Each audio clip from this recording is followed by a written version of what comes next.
Hello everyone, and welcome back to the channel for this episode 23 here on New Frontier with me, Farmer Murphy. Before we get started here, I have to make a bit of a channel announcement, or a scheduling announcement, maybe more accurate.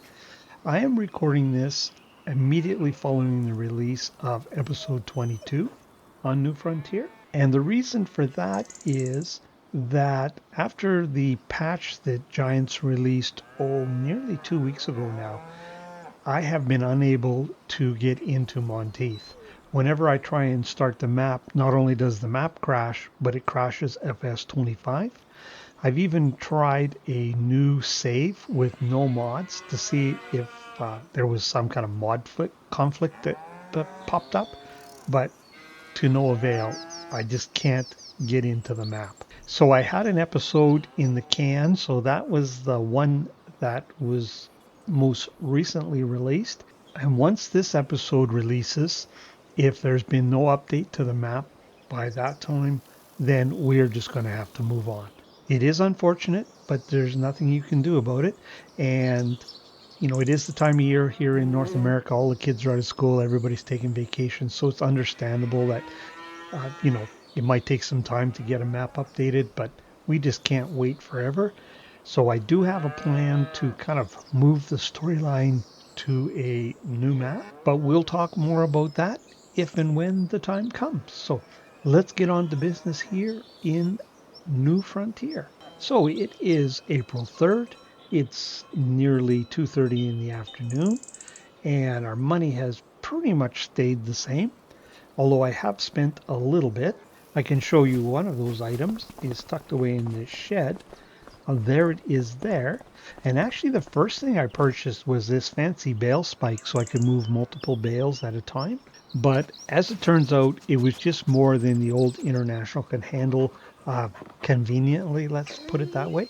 I mean, if I put a big weight on the back, it'd probably been fine, but then it means I had to take weights on and off when I wanted to move bales, and I thought, heck, we've got the money, we'll just buy ourselves a telehandler, the proper tool for the job, and it does work just fine. You saw the old International is still here. I just do other chores with it around the farm. I also bought a roller that I will show you in just a minute, but I did get all the fields sorted out and ready to be planted or seeded as the case may be. And in fact, I did get one field done. And the best way to deal with this is to take a look at the map. So field 60, the one I had mentioned last episode, I originally was thinking of putting grass in there. I actually put our sorghum in there. So that has actually been planted and our roller is sitting there ready to go. So we're going to do that in just a moment. Field or plot 58, that's our grass field. It has all been plowed out now and is ready to have grass put back in it.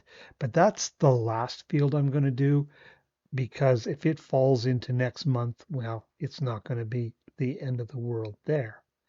Plot 49 here, that is the one that I said that I may or may not plow out, but well, you can see obviously I did, and it's actually made a pretty good size field.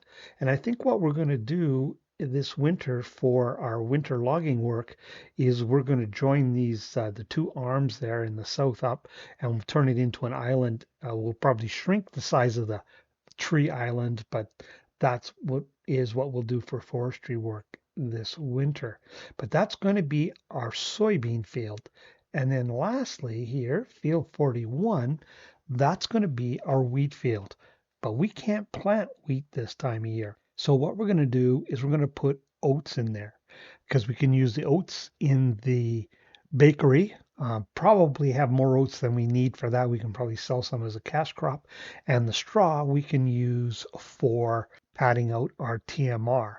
Now, we could have put soybean in there as well, but if we look at the crop calendar, if we were to put soybeans in now, we'd be harvesting them in October, and that's the last opportunity for us to plant wheat. So we'd have to turn that field around that same month.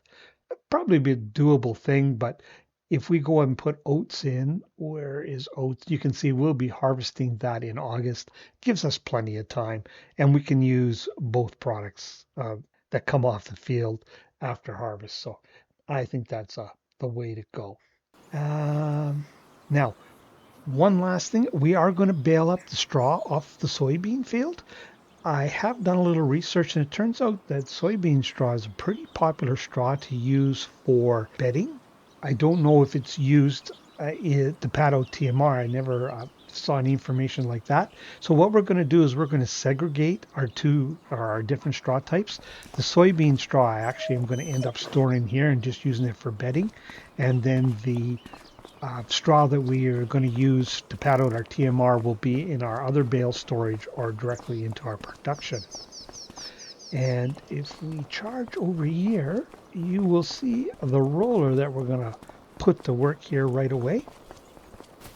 And I bought this, is it Lando? I can't remember. Oh no, Brandt. A large Brandt roller. It's the largest roller in the game, currently anyways, that I'm aware of. So that's what I purchased, sold off our other one, and that's what we're going to use to roll our field. So it should make pretty short work of that. And that is all there is for an update. So let me get organized here, which basically means get the time sorted back out and running again. And we are going to do some rolling. So I'll catch up with you in a brief moment. Well, there we go. Time's cranked back up. HUD's turned off. Tractor's turned on. Let's go see if we can do some rolling here. Now this should go pretty quick, I would think, if I can keep the roller out of the trees. That'll be the tricky part.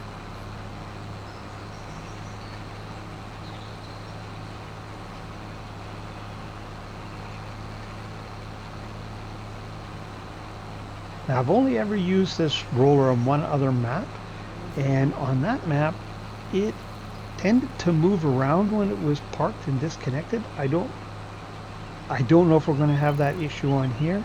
Hopefully not, but we'll find out. Actually, ever since I bought it, it's been hooked to the tractor and it didn't move, so that's an encouraging sign.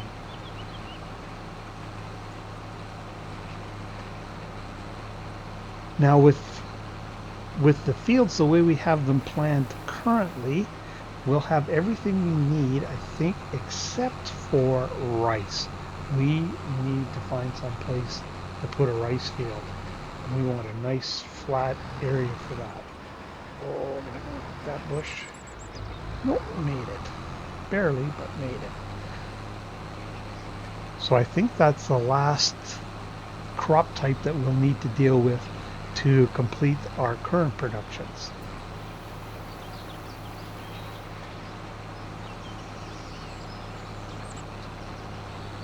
Well, not entirely true actually, because we need to grow some carrots, because I'm going to use carrots in our pig food production, and then the excess carrots will sell at the market garden. So I guess we have two more crop types we need to deal with. Now we could do sugar beets, but I've done lots of sugar beets, so I'm going to do something different. So we're going to do a few carrots. We don't need a whole lot for our pig food mix, so I don't think it'll be too onerous to do.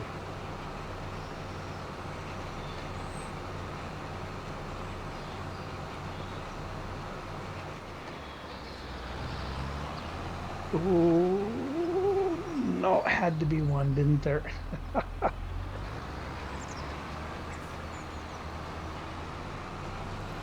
Don't know if that tree is technically on our property. If it is, that little bush may have something bad happen to it.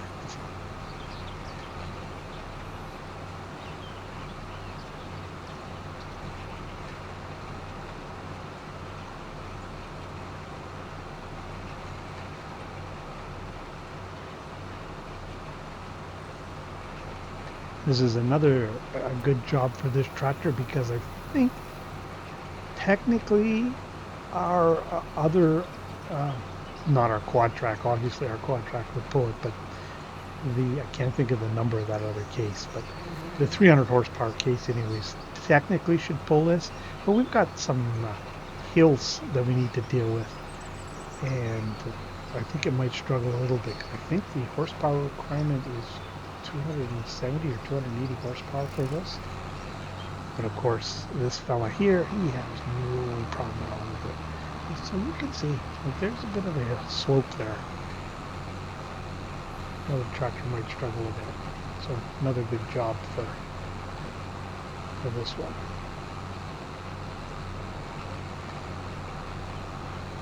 Oh, and I can't forget, we gotta go deal with cows. You know what? We're gonna do that immediately once we get this done, because I couldn't squeeze it into the last episode, and I want to get it done in this one for sure.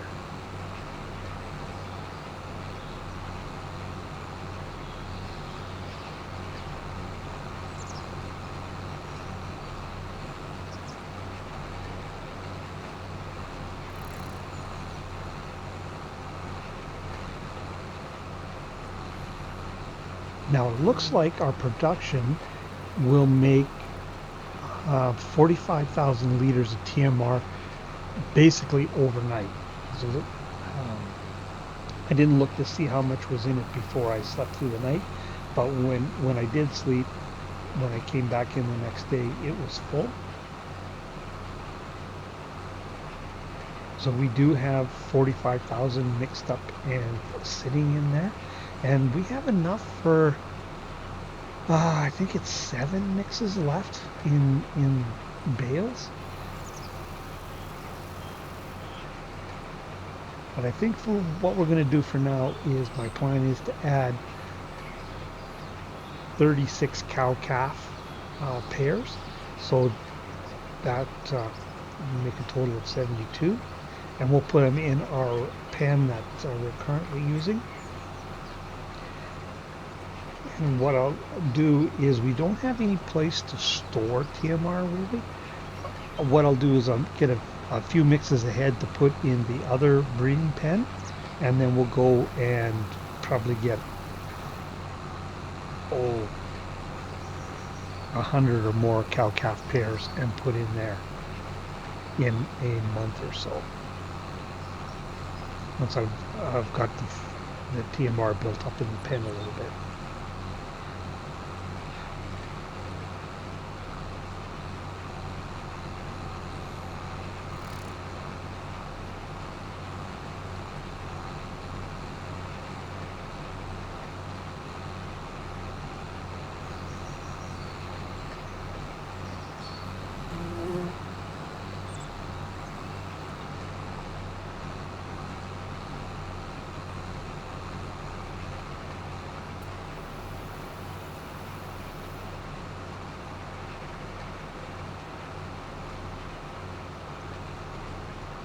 That may be in addition to storage for some seed. I said we might need a small storage for that. We might need to look into some type of storage system for TMR. Although I think our pens, if we just keep on top of it and keep ahead of it, I think our pens will hold a fair bit now, and we may be fine with that.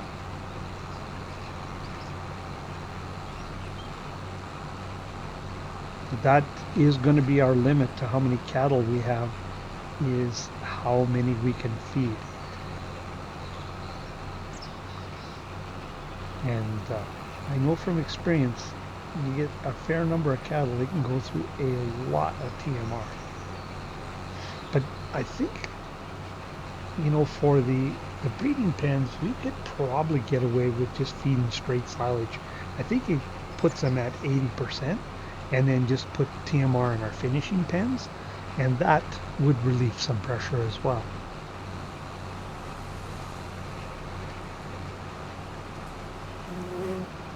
Because I don't think that would hurt us at all if they weren't at 100%. I don't know if that would affect their gestation time or not. Something we could look into. But that's a possible solution. All right, and just like that, we are done.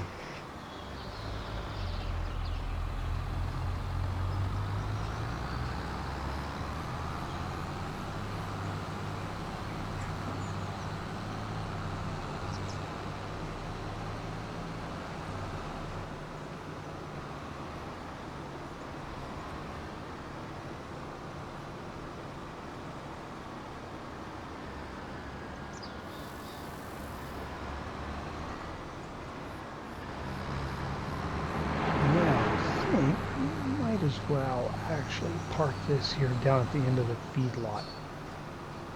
No sense going through the main yard for it.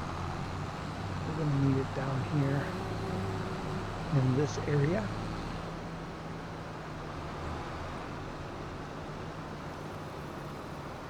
Oh, right.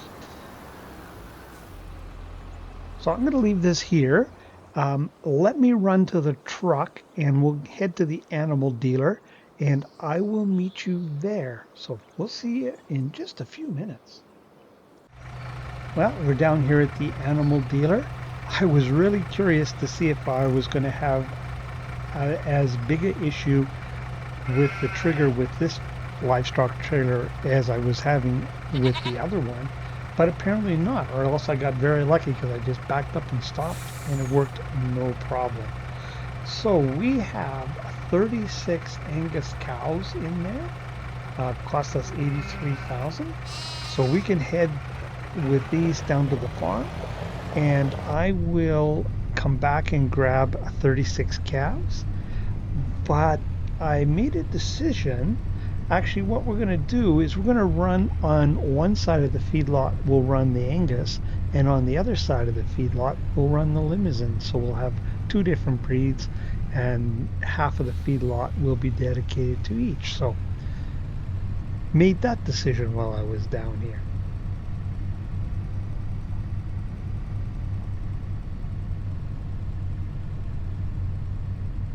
I think we have about 70,000 liters or thereabouts, somewhere between 65 and 70,000 liters in that one pen we have now.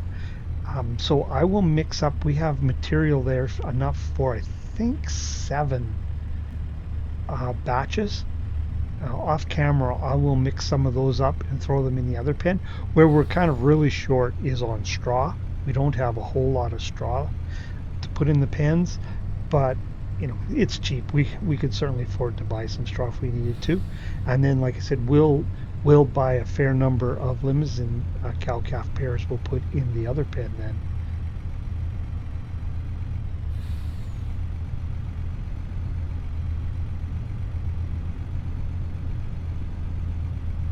Boy, truck slows down on that little bit of a slope with all those cattle in there. It feels it.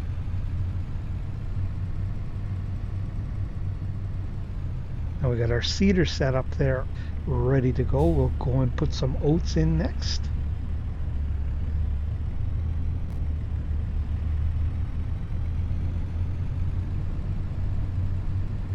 Once we get these delivered.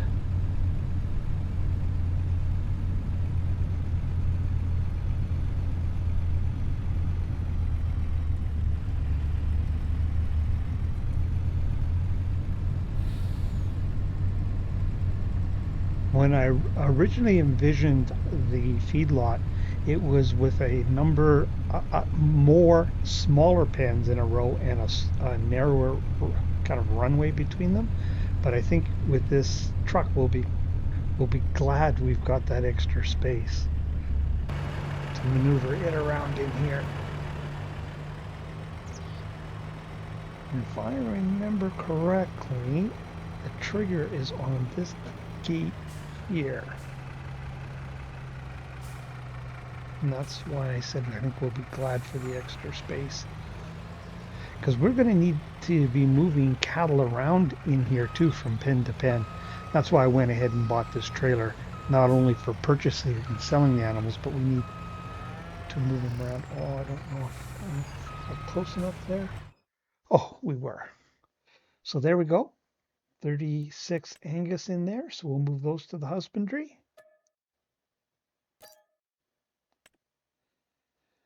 All right, and while we're here, there's something I wanted to show you. If you look here, we have some cattle that are 30 months old, 37 months old. They're only worth about $200 more. And we have some that are 48 months old, and they start decreasing in value. And over this 7 months, between 30 and 37 months, they only increase by $200. So After they've had their calves, once they're 30 months old and they've had their last batch of calves, that's when we're going to sell them. So once there's 15 animals there, once they've all had their calves, they're all going to be sold. So we'll only keep our breeding stock up to 30 months. Now, from what I understand, you typically send your cattle to a feedlot at around 12 months, somewhere in that vicinity. And then the feedlot keeps them for about 6 months and they're sold at about 18 months. So our 18-month-old, oh, those are the ones we just bought. I just about had a heart attack there. Our 18-month-old ones here, they're worth 2,300. By 19 months, they're still increasing about $120 a month. So I'm going to say we'll sell them maybe around 20 months. We'll kind of look at that 20 to 24 months is when we'll sell them. So for now, like I said, we're going to sell these top 15, and I think as long as we've got the feed for them, we'll just keep adding our cow calf pairs, and we'll keep growing our herd. And at some point, though, we're definitely going to have to move some down to the other pens for finishing. We can't keep them all as breeding stock. But we um, really wouldn't want to buy like unweaned calves. And if we're going to buy, the next option is I think 6 month old ones, and we're not going to make as much money. We're going to be far better off finishing our own animals. So that's what we got to concentrate on. So we're going to first increase our breeding herd here. And like I said, here on the other side, we'll put limousine in. So I'll go get those other 36 calves, and I will meet you back here and we'll get some oats seeded. So I'll catch up with you in just a little bit. All right, there's our animals all delivered. So that brings us up to 112 animals in that pen. What I think I'll do is I will make up those additional mixes that I have available, and I'll also keep running the production flat out and splitting it between the two pens, and we'll try and see if we can support 200 animals in each pen. We'll put those in sometime next month. And we'll see how that goes, if we can keep up to the feed or not. But for now, we need to get some oats in the field before we run out of daylight here. And that's going to start here with the truck. And like I've mentioned previously, we're going to use it as a seed tender. Now you can see I do have some seed in there, and that's just from leftover pallets we had kicking around. So we are going to fill that up. Now this will be more than enough seed to fill our seeder. The truck holds, I think, well, actually, let's not guess. Let's turn this on. Yeah, 22,000 liters. I thought our seeder held 14. Can't remember. It holds a significant amount anyway. So we'll get it filled up, but we'll definitely have some seed left over. And I'm pretty sure we can't like unload this truck into pallets. We'll have to put it into some type of silo. So I'll look for something. We don't need anything too big, but we might as well hang on to this seed. We're going to need it. But this is a pretty typical seed tender here on the prairies. This or even something a little bigger. Oh, I'm way off there. Way off. I don't think that was going to work. Let me zoom out here a little bit so I can look straight on. There we go. Yeah. It'll be a truck like this or even a semi-trailer that they'll be using for their seed tender in the field. And for our planter, we can use this truck with an auger. And now I really like that in 25 we can pull the augers with pickup trucks. I don't know why there wouldn't be any reason we couldn't pull an auger to the field with this truck and use it to fill up our planter as well. What have we got left in here? Oh, 11,000 liters or just over. So Well, not quite 14,000 liters as I recalled, but still 11,000 liters of seed. That's quite a bit. I'll top it up when we're done, but like I said, we'll definitely have some left over that we need to take care of.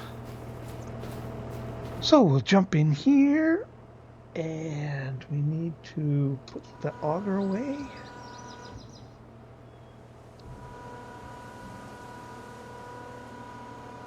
There we go.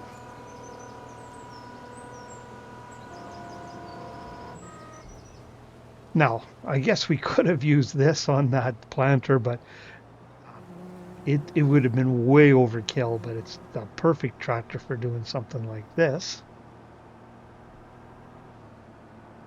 And of course, you know, it was a good tractor to have for doing that plowing too. Our big flexi coil cultivator slash subsoiler.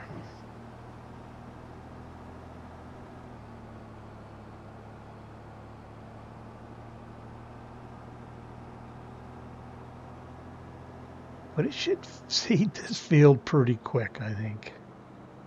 Maybe didn't need something quite this large at this point, but eventually we would. And it's all about getting things done as quickly as we can. Now get this unfolded. Oh, we don't want to put any. Oh shoot! I need to turn the HUD on because we have got to set it for the right crop. We need, yes, oats, there we go. Oh, I might as well make sure it turns on. Yeah, no problem. All right. Lower it down and away we go.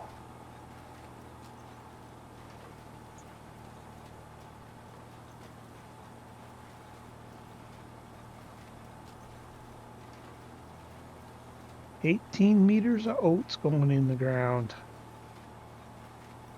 Now, I don't know if our fields will ever get large enough where we could justify having the Borgo unit. Potentially, we'll see. I think we'll just swing out here and head right back the same direction and give us nice big headland to turn around in, as long as I can thread the needle between these two trees here.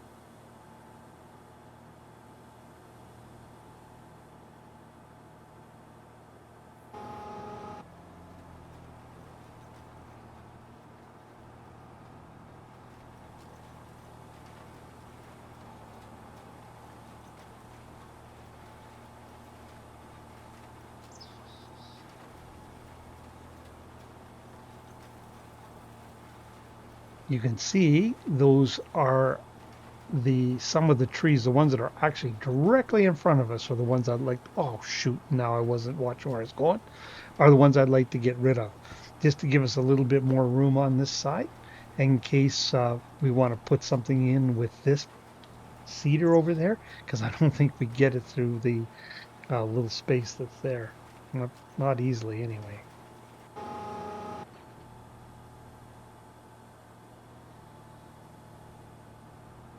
And there's just a few trees on the other side, and we'd be able to kind of join it up and just make an island out of those few trees.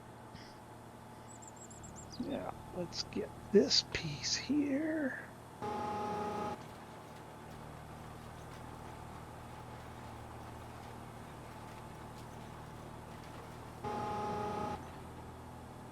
Might as well fix this mistake.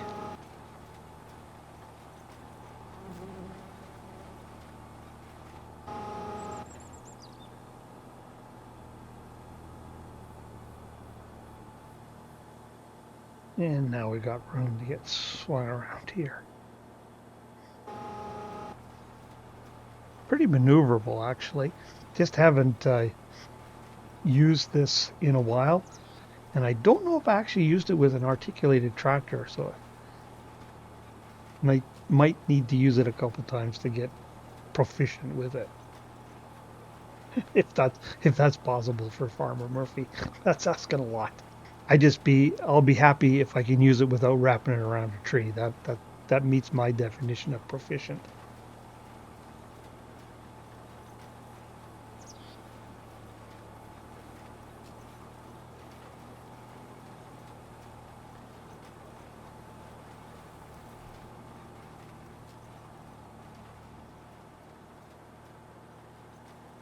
Oh shoot, I missed that corner. I'll have to come back and touch that up.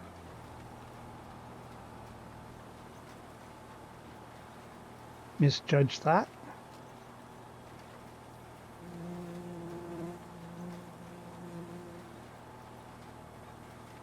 Guess this might have been one of the times that it would have been smart to use steering assist, which I obviously am not doing.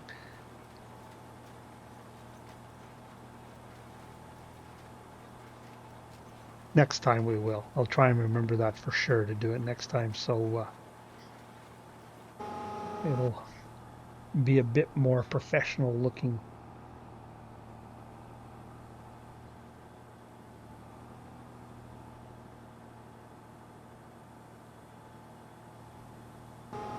Didn't check what the time was, but it feels like it's starting to darken up a little bit on the map.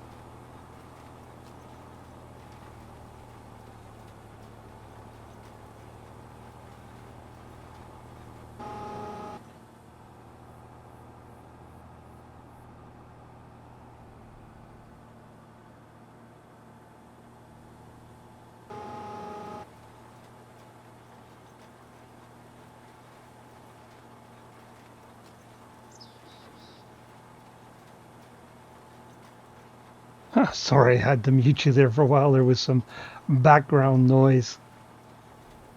So you got to just listen to the equipment at work. You can see this is going pretty fast. I mean, none of our fields are huge. I mean, they're all decent size. We'll likely have to eventually, have one or two fields expanded. But like I said, for sorghum and soybean, those fields never need to be all that large. But we're probably, we're going to want to make some money off our arable side too, because we've got a lot of money invested in arable equipment, and I don't think we can make it all back just on the back of the, animals providing food for them. So I'll have to at some point have some cash crops on the go too. So there is still going to be some further expansion required, I think.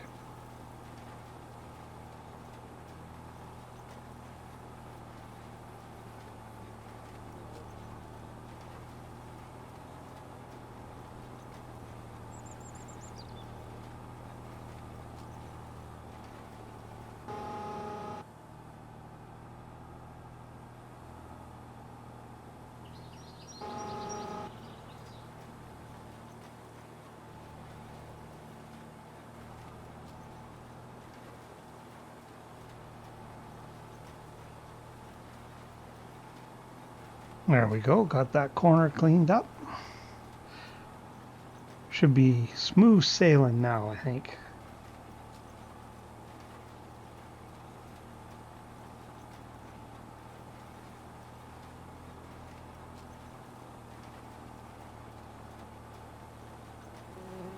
Having this large equipment means I don't have to tap on Grandpa Walter too much.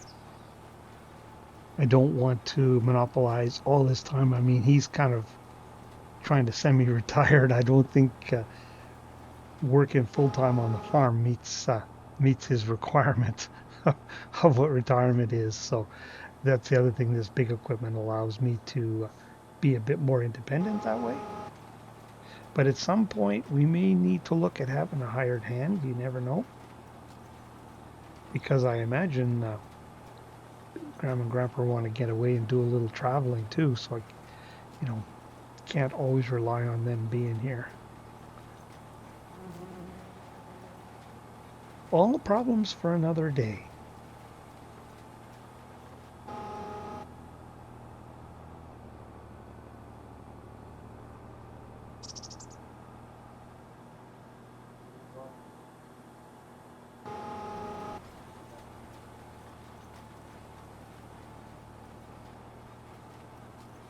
Now I just realized I should have had steering assist on, even so I could be able to take different shots. Gotta remember that. I'm just so used to kind of doing things on my own that I sometimes just forget about it.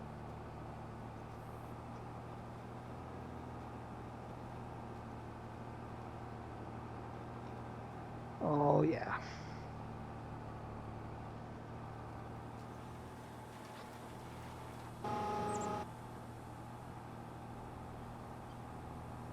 missed a spot.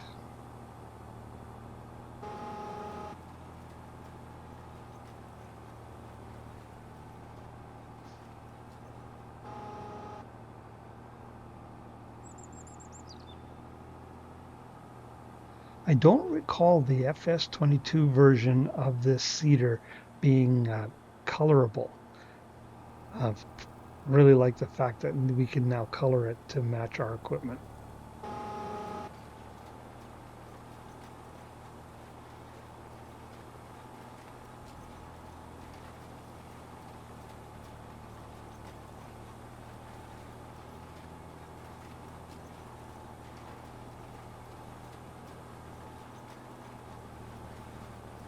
Now it's important that we roll these fields this month. So I don't have any worries about getting the soybean in over there, but depending on what time we're getting to here in the day, like I said, I might have to leave the grass field. Just check what time are we up to. Yeah, it's 5 o'clock.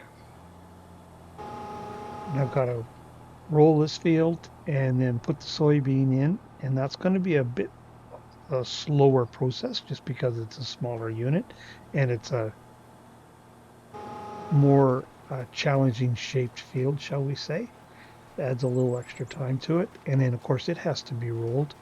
Oh, shoot. You know what? I just realized I don't think our roller is going to fit in that little spot there. I know it's not. It's going to be too big. Ah, shoot. Shouldn't have sold our little roller. Uh, I guess that'll be the measure of how many trees we take out this winter to make sure we can roll that spot. Oh, goodness.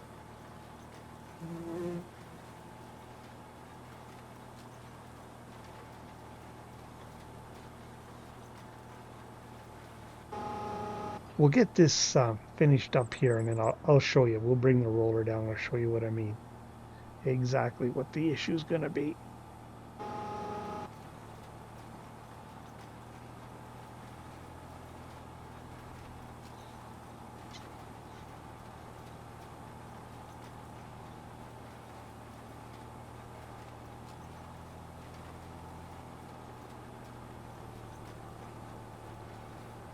I think we'll continue to expand our fields every winter. I just don't think we'll have a big expansion like we just went through.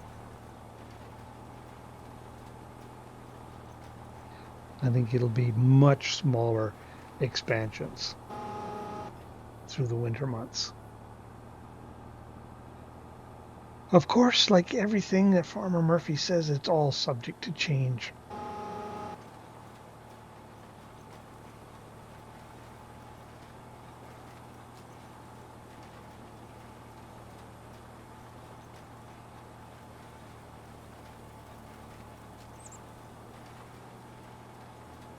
A couple more swipes at it here, we should be done.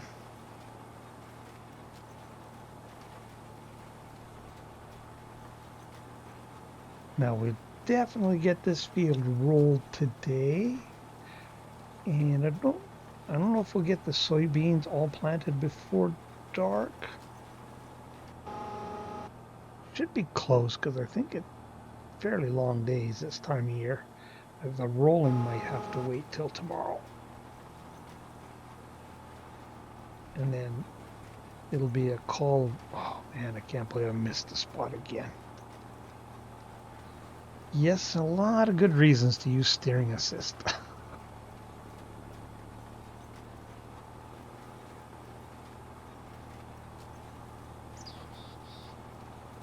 We should get the grass in tomorrow. If we can get the soybean planted today and we just need to roll it tomorrow, should be easily get the grass in and get it rolled before we run out of time tomorrow.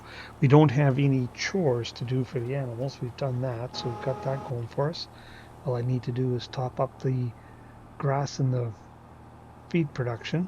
Oh, and I guess I need to move that tomorrow too. I can't forget to do that, so that we can get another batch made overnight again.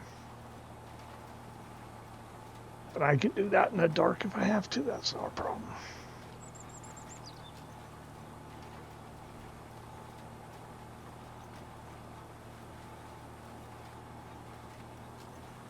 All right, and just like that, we have a field of oats. So I will leave you there. I'll just clean up these couple little spots I see I missed, and I want to show you what I mean with the roller over on the other side. So I'll meet you there, and that's where we'll end the episode then. So I'll catch up with you in just a minute. This is the situation I was talking about, and I actually turned crop destruction off to show you this. I don't know if the roller would have damaged the crop, but see, we don't have much space in there at all.